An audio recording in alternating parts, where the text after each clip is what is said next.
नमस्कार विद्यार्थी मित्रांनो, स्वागत करतो तुमचं दिशा युनिव्हर्सिटी उपक्रमामध्ये। मी सिद्धोदन दिलीप आंबेगावे। दिशा उपक्रम हा भंडारा जिल्ह्याचे पोलीस अधीक्षक श्री नूरुल हसन सर यांनी सुरू केलेला एक नाविन्यपूर्ण उपक्रम आहे। या उपक्रमाच्या माध्यमातून आम्ही भंडारा जिल्ह्यातील जे होतकरू मुलं आहेत, जे गरीब मुलं आहेत किंवा जे शेतकऱ्यांची मुलं आहेत, जे वंचित मुलं आहेत, ज्यांना क्लासेसची फीस परवडत नाही, अशा विद्यार्थ्यांना आम्ही या माध्यमातून फ्री मध्ये पूर्णपणे कोचिंग दिलं जातं आणि त्यासोबतच त्यांना जास्तीत जास्त मोटिवेट करण्यासाठी आम्ही अनेक उपक्रम यामध्ये राबवतो। त्याच उपक्रमापैकी एक महत्त्वपूर्ण उपक्रम या दिशा उपक्रमाच्या माध्यमातून राबवतो, तो म्हणजे मी कसा घडलो। या उपक्रमाची खासियत अशी आहे, जे महत्त्वपूर्ण अधिकारी आहेत, जे मोठ्या मोठ्या पदावरती गेलेले अधिकारी आहेत, अशा अधिकाऱ्यांना आम्ही या ठिकाणी बोलवतो आणि या माध्यमातून आम्ही विद्यार्थ्यांच्या पुढे त्यांचा प्रेरणादायी प्रवास विद्यार्थ्यांपुढे मांडत असतो। त्यामध्ये आज महत्त्वपूर्ण म्हणजे मी कसा घडलो या उपक्रमामध्ये पहिल्यांदाच आपल्या या प्लॅटफॉर्मवरती महिला अधिकारी आलेले आहेत। ते म्हणजे स्पोर्ट मधून महिला तालुका क्रीडा अधिकारी झालेल्या, जे सध्या तुमसर या तालुक्यामध्ये आहेत, त्या म्हणजे स्नेहल चौगुले मॅडम। मॅडम, स्वागत आहे तुमचं दिशा युनिव्हर्सिटी उपक्रमामध्ये। मॅडम, सगळ्यात महत्त्वाची गोष्ट म्हणजे आपण पहिल्यांदाच आपल्या दिशा या उपक्रमा प्लॅटफॉर्मवरती मॅडमला बोलवलं आहे आणि सगळ्यात महत्त्वाची गोष्ट अशी आहे, मॅडमचा प्रवास अत्यंत प्रेरणादायी आहे। जर आपण या प्रवासाच्या माध्यमातून आपले विद्यार्थी अनेक पद्धतीनं चांगल्या पद्धतीनं शिकू शकतात आणि त्यांच्या आयुष्यामध्ये जर खूप मोठं संकट असेल तर मॅडमचा एकदा प्रवास समजून घ्या, म्हणजे तुम्हाला समजून जाईल संकटावरती मात कसं करायचं असतं। मॅडम, माझा पहिला प्रश्न आहे ते म्हणजे तुमच्या वैयक्तिक लाईफ बद्दल आमच्या प्रेक्षकांना सांगा। वैयक्तिक आयुष्यामध्ये एकतर फॅमिली पासून सुरुवात करते। फॅमिलीमध्ये मी, माझा मोठा भाऊ आणि आई वडील अशी फॅमिली, छोटी फॅमिली होती। तर सुरुवात मी शाळेपासूनच व्हॉलीबॉल खेळण्यास सुरुवात केली। तसेही शाळेमध्ये व्हॉलीबॉल आणि हॉकी हे दोन गेम होते। सुरुवात 8वी 9वी पासूनच केलेली आहे आणि घरची परिस्थिती अत्यंत खूपच बेताची असल्यामुळे एवढा खेळासाठी हे पण नव्हता, इकॉनॉमिकली सपोर्ट नव्हता, पण तरी पण त्या गोष्टींवरती आज मात करत आज इथपर्यंत पोहोचली आहे। फॅमिलीमध्ये आम्ही चौघं असल्यामुळं सगळं लक्ष दोघांकडेच होतं। दादाही म्हणजे भाऊही स्पोर्ट्समध्येच होता, पण कुठेतरी एकाला सपोर्ट करण्याच्या मागे त्यानं त्यातून क्विट केलं, तो माघार त्याने घेतली आणि मग मी पुढे गेले। ओके, तुमचं एज्युकेशन बॅकग्राऊंड? एज्युकेशन माझं BA मी विवेकानंद कॉलेजमधून केलंय। BA BPED NIS केलंय 1 year व्हॉलीबॉल बेंगलोरमध्ये आणि एज्युकेशन। अच्छा, ओके। मॅडम, तुम्ही व्हॉलीबॉल कोर्स पण पूर्ण केलेला आहे, त्याबद्दल आमच्या प्रेक्षकांना काय सांगाल? म्हणजे व्हॉलीबॉल कोर्स पूर्ण करण्याची प्रेरणा कुठून मिळाली आणि तो कधी पूर्ण झाला आणि त्यामध्ये तुम्हाला एखादा अनुभव त्याबद्दलचा? 2010-11 साली मी बेंगलोरला NIS हा स्पोर्ट्स कोचिंग डिप्लोमा आहे, तर तो करण्याचा निर्णय घेतला। कारण मी ज्यांच्याकडे आज खेळाचं प्रशिक्षण घेतलं ते म्हणजे माझे गुरु अजित पाटील सर, तर त्यांच्याकडूनच ही प्रेरणा घेऊन मी ठरवलं की आपण ही कोचिंग मध्ये आणि आपण असे माझ्यासारखे अजून खूप खेळाडू तयार करू शकतो, म्हणून मी तो निर्णय घेतला। 2010 साली मी बेंगलोरला गेले, NIS पूर्ण केलं स्पोर्ट्स कोचिंग डिप्लोमा, जिकडे की सिस्टमॅटिक आणि सायंटिफिक मेथडली तुम्ही एखादा एलाइट ऍथलीट तयार करू शकता, ह्याचं प्रशिक्षण दिलं जातं। ते प्रशिक्षण मी 2010 ला पूर्ण केलं। अच्छा, सगळ्यात महत्वाची गोष्ट म्हणजे मॅडम, एक समाजाची आपल्या महाराष्ट्राची असेल तो देशाची असेल एक व्यवस्था अशी आहे की सहसा मुली खेळाडू म्हणजे खेळामध्ये जास्त असं भाग घेत नाहीत किंवा एक घरच्या प्रेशर असेल, समाजाचं प्रेशर असेल, मग तुम्हाला असा कोणता प्रवास अशी एक प्रेरणा भेटली की ज्याच्यामुळे मुलगी असून पण तुम्ही खेळाडू मध्ये म्हणजे खेळाडू झालं पाहिजे? एकतर घरात कुस्तीचं बॅकग्राऊंड होतं, वडील माझे कुस्ती खेळायचे। चौगुले म्हणल्यावरती आज कुस्ती चौगुले असं समीकरण आहेच, तर कुस्तीमुळेच वडिलांमुळेच एवढी प्रेरणा मिळाली की त्या काळात सुद्धा खूप विरोध होता की कशाला तुम्ही हिला ग्राउंडला पाठवताय, कशाला तुम्ही खेळामध्ये हिला पुढे हे करताय, पण त्या गोष्टींची वडिलांनी कुठेच हे नाही केली, कमी नाही पडू दिली आणि आजपर्यंत त्यांनी तेवढ्या गोष्टींना सपोर्ट केला आणि मी इथपर्यंत पोहोचले। अच्छा, सगळ्यात महत्वाची गोष्ट म्हणजे मॅडम कोल्हापूर जिल्ह्यातल्या येतात आणि तुम्हाला सर्वांना माहितच आहे कोल्हापूर जिल्हा हा छत्रपती शाहू महाराजांचा जिल्हा आहे, ज्या शाहू महाराजांनी कोल्हापूरला सगळ्यात मोठा असं एक संस्थान जे पूर्णपणे महत्वपूर्ण बनवलं होतं, त्या कोल्हापूर जिल्ह्यामधूनच मॅडम आपल्या पुढे आलेल्या आहेत। मॅडम, माझा सगळ्यात महत्वाचा प्रश्न असा एक आहे की तुम्ही खेळाडू म्हणून कार्य करत असताना तुम्हाला सगळ्यात मोठी उपलब्धी काय वाटते आता सध्याच्या स्थितीला? आता अचिव्हमेंट माझ्या ह्याच्यामध्ये मी आज 6-7 नॅशनल्स खेळलेली आहे, त्यामध्ये सगळ्यात मोठी अचिव्हमेंट मला सिनियर नॅशनल वाटते, जी की वरिष्ठ गटातली आहे। कारण एक तर माझा टीम इव्हेंट होता, इंडिव्हिज्युअल नाहीये। टीम इव्हेंट मध्ये सिनियर नॅशनल पार्टिसिपेशन करणं त्या काळात खूप मोठी गोष्ट होती आणि ती मला म्हणजे ती एक बेस्ट मुवमेंट आहे माझ्यासाठी. अच्छा अच्छा. एक राष्ट्रीय अथवा राज्यस्तरीय खेळत असताना असा तुमच्या अनुभव अथवा आठवणी एखादा किंवा घटना ज्यामुळे विद्यार्थ्यांना समजून जाईल की हा एक महत्वपूर्ण ठिकाण. तशा राष्ट्रीय स्तरावरती जाण्यासाठी किंवा राज्यस्तरावर जाण्यासाठी बऱ्याच अडचणी आहेत आणि चांगले अनुभवही आहेत. जास्त अडचणीच होत्या त्या काळात, कारण तेवढा स्पोर्ट्स इन्फ्रास्ट्रक्चरला वगैरे काहीच वाव नव्हता. पण त्या गोष्टींवरती मात करून पण बऱ्याच ठिकाणी मी 28-27 स्टेट मेडल्स आहेत माझ्याकडे. तर त्या गोष्टी अचीव्ह केल्या, त्याचं नक्कीच प्राऊड आहेच. तर मलाही असं वाटतं की छोट्या छोट्या गोष्टींचा इश्यू न करता त्या गोष्टींना सामोरं गेलं पाहिजे. म्हणजे ज्या काही अडचणी येत असतात अडचणी तर 100% येतच असतात आयुष्यामध्ये, पण त्या अडचणीला जर भीती बाळगून जर तसंच राहिलं तर मग आपल्या आयुष्यामध्ये काही मिळणारच नाहीये. मॅडम, तुम्ही MPSCचा अभ्यास सुरू करण्याच्या अगोदर तुम्ही 7 वर्षे एक प्रायव्हेट शिक्षक म्हणून काम केलं, स्पोर्ट टीचर म्हणून काम केलेलं आहे. तिथं काम करत असताना अथवा स्पोर्ट टीचर मध्ये जाण्यासाठी एखादी प्रेरणा? स्पोर्ट्स टीचर एकतर मी 2010-11ला NIS पूर्ण केलं, 1 इयर कोचिंग. त्यानंतर मी त्याच्या आधीच 2009ला BPED केलं होतं, बॅचलर इन फिजिकल एज्युकेशन. तर डिग्री आणि डिप्लोमा झाल्यानंतर असं वाटलं की आपण पण आपल्यासारखे खेळाडू तयार करू शकतो, म्हणून मी शाळेत जॉब करायचा निर्णय घेतला. कारण तेव्हा गव्हर्नमेंट ऑफिसर्स, MPSC हे अवेअरनेस तेवढा नव्हता एवढा जो की आता आहे. त्यामुळे मी स्कूलमध्ये 7 वर्ष जॉब केला. मी संजीवन पब्लिक स्कूल पन्हाळा इथे जॉब करत होती. तर तिथे 7 वर्ष जॉब केला एक स्पोर्ट्स टीचर म्हणून, आणि एक हॉस्टेल होतं माझ्याकडे. तर 7 वर्षांनी मग निर्णय घेतला इकडे येण्याचा. म्हणजे स्पोर्ट टीचर म्हणून कार्य करत असताना अथवा शिक्षक म्हणून कार्य करत असताना अशी कोणती घटना घडली की आपण चला आता MPSC करू? अच्छा, हा. खरं तर जॉब करत असताना ही घटना नव्हतीच घडली. एकतर 2016 साली माझं विवाह म्हणजे लग्न झालं होतं. त्यानंतर बऱ्याच फॅमिली थोडे प्रॉब्लेम्स असल्यामुळे 2018 पासून मी विभक्त होते, म्हणजे मी माझ्या आईकडे राहत होते. अच्छा. मग तेव्हा असं होतं की मी आज एवढी अचिव्हमेंट्स केली, आज एवढी मी स्पोर्ट्समध्ये फार पुढे गेलेली आहे, तरी पण माझ्या हातात तेव्हा काहीच नव्हतं. एक साधा मी स्पोर्ट्स टीचरचा जॉब करत होती की ज्याची अगदीच कमी पगारावरती मी काम करत होते. तर तेव्हा मला असं वाटलं की आपण करू शकतो, आपल्याकडे जर टॅलेंट आहे, आपलं अकॅडमिक चांगलं आहे, तर आपण अभ्यास करून पण जाऊ शकतो. तेव्हा मला कळालं की आपण आज 0 मधून हिरो होऊ शकतो. मग मी तेव्हा असा निर्णय घेतला की आपण पुण्याला जाऊन प्रिपरेशन स्टडी स्टार्ट करावी. तेव्हा हे गोष्ट आहे. मॅडम, तुम्ही एक तुमच्या कुटुंबाशी संबंधित, फॅमिली संबंधित बोललात. एक तर ते खूप मोठं टेन्शन होतं, खूप बरोबर, कारण की सगळ्यात महत्वाची गोष्ट म्हणजे आपली व्यवस्था भेटली तर त्याच्यामध्ये सोबत असणं जास्त गरजेचं होतं. परंतु हे सगळं घडत असताना तुम्ही 100% मानसिक ताणामध्ये असालच, दुःख खूप असेल. पण या दुःखामध्ये तुम्हाला नेमकं साथ द्यायला कोण, तुमच्या पाठीशी उभं राहिलं कोण? खरं तर 2016लाच वडिलांचं निधन झालेलं. अच्छा. 2016ला वडील गेले. त्यानंतर फॅमिली फक्त आईवर आणि भाऊ होता जो काही येते. तेव्हा ह्या सगळ्या प्रवासात माझ्या सोबत असणारी ती म्हणजे माझी आईच होती, जी की प्रत्येक गोष्टीत ती सोबत होतीच. मॅडम, ह्या सर्व कठीण काळामध्ये, एवढ्या सगळ्या दुःखामध्ये तुमच्या पाठीशी नेमकं कोण राहिलं? एवढ्या सगळ्या प्रवासात, एवढ्या सगळ्या संघर्षामध्ये माझ्या पाठीशी खंबीरपणे उभी राहणारी ती म्हणजे माझी आई, जे की घरची परिस्थिती इतकी हे असताना सुद्धा ती अशी नाही म्हटली की नाही स्नेहल, की नाही जमणार, क्लासेस आहेत, पुण्यासारख्या ठिकाणी राहण्याचे विषय तो.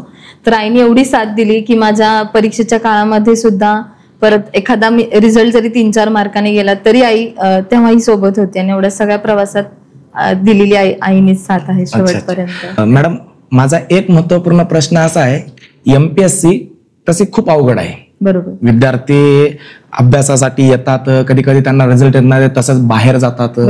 त्याच्यामध्ये एक महत्वपूर्ण गोष्ट अशी आहे की एवढं सगळं घरचं प्रेशर, एक वैवाहिक लाईफ नीट नाही आहे, आई वडिला म्हणजे मध्येच वडिलांची साथ सोडून गेलेली आहे. त्याच्यानंतर आईला तुम्ही म्हटल्यासारखं आईला कॅन्सर झालेला आहे, आणि आईला कॅन्सर असताना आई तिथे झोपलेली असताना आईच्या समोर बसून अभ्यास करणं, हे सर्व मानसिक ताण असताना अभ्यास कशा पद्धतीने केला? वडिलांची साथ आधी सुटलेली. जेव्हा मी निर्णय घेतला की MPSC सारखी परीक्षा आपण पुण्याला जाऊन तयारी करून द्यायची आहे, तेव्हा आई सोबत होती. 2021 साली मी पहिली पूर्वपरीक्षा दिली कंबाईनची. त्या पूर्वपरीक्षेमध्ये ती माझी पहिली पूर्वपरीक्षा क्लिअर झाली. पहिली मुख्य होती. मुख्यच्या आधीच 1-3 महिने आईचा कॅन्सर डिटेक्ट झाला होता. तर ती गोष्ट एवढी हे होती माझ्यासाठी की ह्या आता प्रवासात मी आईसोबत कशी फेस करणार, पण आईच एवढी स्ट्रॉंग होती की नाही स्नेहल तुला करायचं आहे आणि तुला केलंच पाहिजे, ही तिची साथ होती. त्यामध्ये मीच स्टेबल होते आणि मग मी प्रिपरेशन स्टार्ट केलं. मॅडम तुम्ही अभ्यास सुरू केलात, त्यामध्येच अभ्यास चालू असतानाच आईचं निधन झालं. अभ्यास केलात, आई तुम्हाला पूर्ण बाजूने सपोर्ट केलेली होती. जेव्हा रिझल्ट आला MPSCचा, जेव्हा लिस्ट मध्ये नाव दिसलं तर 100% आईची आठवण आलीच असेल. तो जो मोमेंट होता तो कसा होता जेव्हा रिझल्ट बघितला? 6 डिसेंबर 2024 ला आयोगाचे मुलाखती झाल्या मुंबईला बेलापूरला. ओके. मुलाखत माझी झाल्यानंतर मी खाली आले, स्टँडवर बसले होते पुण्याकडे येण्यासाठी. ओके. तर तेव्हा एक तासाभरातच टेलिग्रामला लिस्ट आली आमची रिझल्टची. लिस्ट आल्यानंतर मला फोन आला की स्नेहल अभिनंदन आणि तुझा 6वा रँक आलेला आहे. अच्छा. तर ती मुवमेंट अशी होती की प्रत्येक ठिकाणी आपण बघतो की आपण पास झाल्यानंतर रिझल्ट आल्यानंतर पहिला कॉल आईला किंवा वडिलांना करतो. ओके. माझ्याकडे ते दोन्ही ऑप्शन नव्हते. तर मी तिथे अर्धा तास त्या स्टँडवर बसून रडले की मी कॉल कोणाला करणार पहिला, की आई मी पास झाले. हे माझ्या मनात होतच की पहिला कॉल मला आईलाच करायचा होता. एवढ्यासाठी ती माझ्यासोबत थांबलेली, पण ते झालं नाही. मग मी पहिला कॉल माझ्या भावाला केला की दादा माझं झालेला आहे आणि मी पास झालेली आहे, आज मी तालुका क्रीडा अधिकारी झालेली आहे. तर ती मुवमेंट माझ्यासाठी खूप खराब म्हणू शकतो, एकीकडे चांगली म्हणू शकतो. एकीकडे पास झाली ही चांगली मुवमेंट होती, पण सांगण्यासाठी आई वडील आज नाही आहेत, ही खूप दुःखाची गोष्ट आहे. म्हणजे ज्यांचं स्वप्न होतं की माझी मुलगी कुठेतरी अधिकारी झाली पाहिजे आणि त्या मुलीचं स्वप्न होतं की मला माझ्या आई वडिलांचं स्वप्न पूर्ण करायचं आहे. जेव्हा मॅडमचा रिझल्ट आला, मॅडम आता आपण कसं आपला रिझल्ट आल्यानंतर आपण अगोदर पहिल्यांदा आपल्याला आई वडिलांना सांगतो. मॅडमचा रिझल्ट आल्याच्या नंतर एक कवटाळून मिठी मारायचं असतं आई वडिलांना, सोबतच आपला रिझल्ट आला ही आनंदाची गोष्ट सांगायची असते. पण मॅडमच्या आयुष्यातील असं म्हणू शकतो एक दुःखद घटना म्हणा, दुर्भाग्य म्हणा मॅडमचं, की मॅडमला त्यांच्या आई वडिलांना सांगता आलं नाही. खरंच ते अतिशय एक संवेदनशील मुद्दा आहे तो, त्या बाबतीत एक मोमेंट आहे. तरी सुद्धा मॅडमने या सगळ्या गोष्टीवरती मात केल्यात. खरंच मॅडमचं परत अभिनंदन केलं तेवढं कमीच आहे. मॅडम 100% तुम्ही तुमच्या एवढ्या खडतर मेहनतीतून एवढ्या चांगल्या मोठ्या पदावरती गेला, त्याबद्दल तुमचं मी वैयक्तिक आणि दिशा उपकरणाच्या अभिनंदन करतो. कारण की एवढ्या सगळ्या दुःखातून बाहेर पडणं, त्याच्यानंतर MPSC वाटते तितकी सोपी नाही. त्याच्यामध्ये रिझल्ट काढणं, खूप मोठे मुलं किंवा खूप मोठी संख्या या MPSC मध्ये गुंतलेली आहे. यामधून तुम्ही या सगळ्या गोष्टीवरती मात करून रिझल्ट येणं हे सोपी गोष्ट नाही आहे. तरी सुद्धा तुम्ही पास झाला, त्याबद्दल तुमचं परत एकदा अभिनंदन करतो मॅडम. सगळ्यात महत्वाची गोष्ट म्हणजे हे आई वगैरे आठवण तर अजून येतच असेल, अजून आपल्याला वाटत असेल की मला परत सांगायला पाहिजे होतं आईला, आई मी आता अधिकारी आहे, आता मी एवढ्या मोठ्या पदावरती गेलेले आहे. पण एक दुर्भाग्य आहे मॅडम, सगळं आता चालू असताना MPSC मध्ये तुम्ही राष्ट्रीय आणि राज्यस्तरीय गेलेलात. ह्या राष्ट्रीय आणि राज्यस्तरीयचा MPSC मध्ये कशा पद्धतीने फायदा होतो? राज्यस्तरीय स्पर्धा जर तुम्ही आज कोणत्याही गेम मध्ये, जे की 5% आरक्षणामध्ये जे गेम इन्क्लूड आहेत, तर त्यामध्ये तुम्हाला फर्स्ट सेकंड थर्ड जर प्लेस असेल तर तुम्हाला ग्रुप C सारख्या परीक्षांमध्ये तुम्हाला 5% आरक्षण मिळतं. ग्रुप C असेल, सरळ सेवा असेल, तलाठी असेल, पोलीस भरती असेल तर या ठिकाणी. आणि जर तुम्ही राष्ट्रीय स्तरावरती तुम्हाला मेडल असेल फर्स्ट सेकंड थर्ड, तर तुम्ही ग्रुप B सारख्या म्हणजे कंबाईन मधल्या ज्या ग्रुप B च्या पोस्ट आहेत किंवा राज्यसेवेतल्या ज्या गॅझेटेड आहेत तिकडे तुम्हाला 5% आरक्षणामध्ये नोकरीमध्ये मिळू शकतं. MPSC मध्ये इंटरव्ह्यू असतं एक राज्यसेवेच्या पेपरमध्ये. राज्यसेवेच्या इंटरव्ह्यू मध्ये या सर्टिफिकेटचा फायदा होतो काही? राज्यसेवेच्या इंटरव्ह्यू मध्ये सर्टिफिकेटचा फायदा तसा नाही होत. अच्छा. तुम्हाला इकडेच एक्झाम मध्येच कमी मेरिट लागण्यामध्ये फायदा होतो. अच्छा. म्हणून सगळ्यात सध्या महत्वाची गोष्ट अशी आहे की भारतामध्ये अथवा महाराष्ट्रामध्ये खूप मोठे खेळ आहेत आणि त्या खेळाच्या अनेक संघटना आहेत. जसं की प्रत्येक खेळाच्या 1-2-3 संघटना आहेत. या संघटनेमध्ये वाद असतात अजून, त्यामुळे या संघटनेचा कुठेतरी खेळाच्या बाबतीमध्ये नुकसान होत आहे असं वाटतं का तुम्हाला? हो, नक्कीच वाटतंय. कारण एका खेळाच्या आता हल्ली 3-3 संघटना आहेत. तर मुलांना हेही नाही कळत की आपण कुठल्या संघटनेमधून किंवा कुठल्या इकडून खेळायचं. तर मला असं म्हणायचं की ज्या संघटना आपल्या शालेय ह्याच्यामध्ये एकविध आहेत किंवा शालेय ह्याच्यामध्ये इन्क्लूड आहेत, तिकडेच खेळाडूंनी सहभाग द्यावा असं मला वाटतं. ना तर त्यामध्ये दुसऱ्या संघटनेमध्ये मग ते व्हॅलिड सर्टिफिकेट नसतात, अशा गोष्टी होत राहतात. तर ते एकविध असेल तर. मॅडम तुम्ही आता सध्या तुमच्या तालुक्यामध्ये आहात, तिथे मग तुम्ही त्या सर्व खेळाचा समतोल विकास करण्यासाठी तुमच्या डोक्यामध्ये प्लॅन असतीलच. बरोबर. म्हणजे प्लॅन कशा पद्धतीनं आता सध्या तुमसर तालुक्याचं आपलं संकुलाचं बांधकाम चालू आहे. तर खेळासाठी म्हणजे आपल्या बऱ्याच योजना आहेत ज्या की राज्याच्याही आहेत आणि केंद्र शासनाच्या देखील आहेत. राज्य शासनामध्ये मिशन लक्षवेध ही एक चांगला योजना आहे ज्याची की 37 सेंटर्स आता चालू आहेत महाराष्ट्रामध्ये. परत खेलो इंडिया सारखी एक केंद्र शासनाची योजना आहे, त्यामध्ये बरेच ऑलिम्पिक सारख्या खेळासाठी खेळाडू तयार करणे हे एक मिशन आहे. तर अशा योजना देखील आपण ग्राउंड लेवल पासून म्हणजे तालुका लेवल पासून चांगले खेळाडू तयार करून आपण त्या योजना हे करू शकतो. येस मॅडम, तुम्ही खेळाडू मध्ये आलात त्यानंतर तुमचा एक आवडता खेळाडू असेल अथवा आवडता प्रशिक्षक असेल ते आमच्या विद्यार्थ्यांना जाणून घ्यायचे. नक्कीच. एक तर गॉड ऑफ इंडियन व्हॉलीबॉल म्हणतात जिमी जॉर्ज, जे की मी त्यांना बरंच पाहिलेलं आहे खेळताना. ते खूप आधी असेल पण ते एक हे आहेत. आणि गुरु म्हटलं तर माझे स्वतःचे जे मार्गदर्शक आहेत ते म्हणजे अजित पाटील सर, ज्यांची मी विद्यार्थिनी आहे. आज इथपर्यंत पोहोचण्यामागं त्यांचं देखील श्रेय आहे, तर त्यांनाही मी तेवढाच रिस्पेक्ट देते. मॅडम, तुम्ही खेळाडू म्हणून होतात, सोबतच तुम्ही MPSC गेलात. कोणतंही क्षेत्र हे सोपं नसतं. मग जर समजा त्या क्षेत्रामध्ये जर अपयश येत असेल, जसं की खेळाडू मध्ये अपयश येत असेल अथवा MPSC मध्ये अपयश येत असेल, या अपयशावरती मात कशी करायची अथवा या अडचणीवरती मात कशी करायची, परत एकदा कसं थांबायचं की यस मी जिंकेनच. प्रत्येक गोष्टीमध्ये म्हणजे आज गेम मध्ये कोणीतरी हारणार आहे, कोणीतरी जिंकणार आहे. तसं सेम MPSCचं देखील आहे. सगळ्यांनाच मिळेल पोस्ट असंही नाहीये. तर मला हे म्हणायचं की 1 वर्ष 2 वर्ष 3 वर्ष तुम्हाला जरी अपयश आलं तर त्यातून खचून नाही गेलं पाहिजे, कारण परिस्थिती प्रत्येकाची आपल्याच बाजूने असेल असं नाही होऊ शकत. प्रत्येकाचे प्रॉब्लेम्स वेगळे आहेत, प्रत्येकाच्या सिच्युएशन्स वेगळ्या आहेत. तर त्या सगळ्यावरती मात करून ते टॅकल करून तुम्हाला ते करता आलं पाहिजे आणि तसा तो समतोल साधता आला पाहिजे. ओके मॅडम, MPSC मधून अधिकारी झालेले आहेत. मॅडम, तुमच्या नजरेतून MPSC कशी आहे? माझ्या नजरेतून MPSC म्हटलं तर ते खूपच अवघड गोष्ट आहे, कारण आज एका एवढ्या स्पर्धेच्या ठिकाणी आज एवढी संख्या MPSC कडे वळतीये. म्हणजे जो तो MPSCच करणार असंच आहे. म्हणजे त्यामध्ये डॉक्टर्स आले, इंजिनियर्स आले, बरीच स्पर्धा वाढलेली आहे. तर MPSC सारख्या परीक्षेसाठी मी तर असं म्हणेल की 3 ते 4 वर्ष तुम्ही देणं ठीक राहील. कारण आज आपण 10 वर्ष 11 वर्ष देखील मुलं अभ्यास करताना बघतोय. तिथून त्यांना ते पोस्ट नाही मिळाले की तिथून त्यांना मागे यावं लागतं. मग यामध्ये खूप सारे वेळ निघून जातो. तर प्लॅन बी आपलं रेडी असावा असं मला म्हणजे प्लॅन ए सोबतच प्लॅन बी अत्यावश्यक आहे तुमच्या मते? अत्यावश्यक आहे प्लॅन, कारण की प्लॅन ए मध्ये जर सगळा अयशस्वी झाला तर प्लॅन बी असला पाहिजे.